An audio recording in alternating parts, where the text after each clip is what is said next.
and the calls, conversations, accidents and accusations, messages and misperceptions paralyze my mind. Buses, cars, and airplanes leaving, burning fumes on gasoline.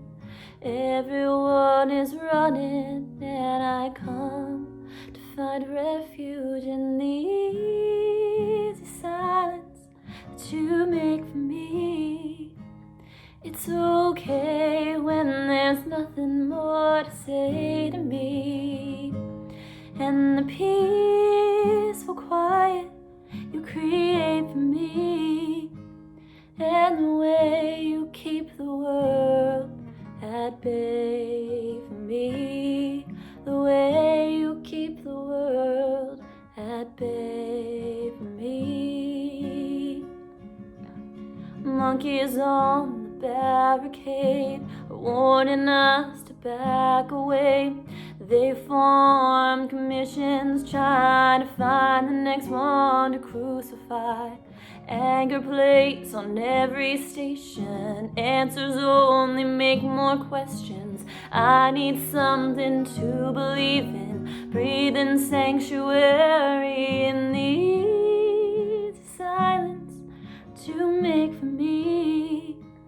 It's okay when there's nothing more to say to me, and the peaceful quiet you create for me, and the way you keep the world at bay for me, the way you keep the world at bay for me, the way you keep the world at bay for me, the way you keep the world at bay.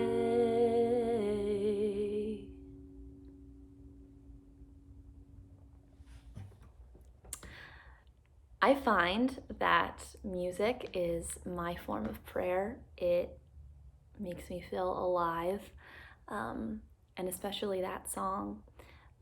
The words easy silence really spoke to me. I think oftentimes I'm not silent, and I am bombarded with messages or Netflix or other people's opinions, and I don't rest in the voice that matters. And I'm brought back to when I was 5 years old. I spent the summer with my great-grandma. Her name was Julia. I was named after her. She was a strong Ukrainian woman. She escaped the Ukraine in World War II with just her suitcase and her 9-year-old daughter, my grandmother. And they made a life here in the United States. And I was told she was a very stubborn, willful woman, very strong-willed. But I knew her as my Baba Julie. I knew her as a very soft-spoken, quiet woman in her old age. And when I was 5 years old, I spent the summer with her. My parents were working, and they would drop me off every day.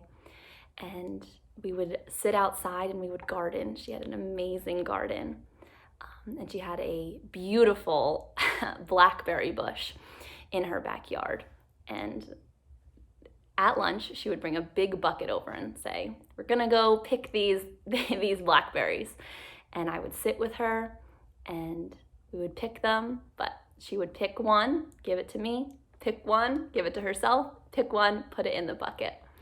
And we did that every day for a whole summer. And we just sat there, and she didn't tell me what she was doing, that she was giving me one and taking one for herself and putting in the bucket, but we just sat and we ate blackberries, and that has always stuck with me because we didn't talk a lot. She was a very quiet person with me, and it was easy silence. It was easy to sit and just be, and I think I am longing for that now, especially in this time where it almost feels like there's a void, but there's not. It's full, And I think about all the things that my grandmother went through and the really transformative decisions that she had to make for herself and her daughter.